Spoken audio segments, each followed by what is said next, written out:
अस्सलाम वालेकुम। ये बहुत ही प्यारी हदीस है, वीडियो एंड तक लाजमी देखें। अल्लाह करे आप खुश हूँ, सलामत हूँ और आपकी जिंदगी में सुकून, शुक्र और रहमत हो।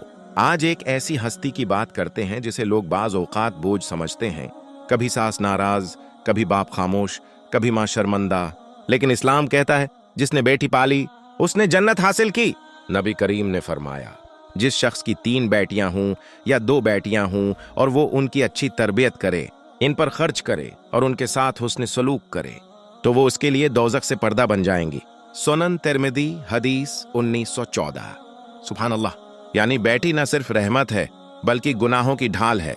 जो लोग बेटी को पालना, तालीम देना, अदब सिखाना और इज्जत से रुखसत करना अपने लिए मुश्किल समझते हैं, उन्हें मालूम होना चाहिए कि यही अमल उनके गुनाहों का किफारा बन सकता है।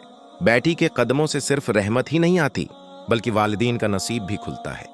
नबी ने बेटी की मोहब्बत को कभी नहीं छिपाया। हजरत फातिमा रदी अल्लाह अन्हा जब भी आते, आप खड़े होते, उनका हाथ चूमते और अपनी चादर बिछा देते। आज हम क्या करते हैं? क्या हम भी बेटियों को ऐसा एहतराम देते हैं? अगर नहीं तो सोचने का वक्त है। अगर आप चाहते हैं कि बेटी को सिर्फ बेटी नहीं बल्कि जन्नत का दरवाजा समझा जाए तो नूर ऑफ हदीस को अभी सब्सक्राइब करें, वीडियो को लाइक करें और इस पैगाम को हर घर तक पहुंचाएं। ये हदीस चीट जीपीटी से मुस्तनद हवाला के साथ ली गई है। अल्लाह हमें बेटियों की नामत को समझने, उन्हें मोहब्बत से पालने और उनके जरिए बख्शिश पाने की तौफीक दे। आमीन।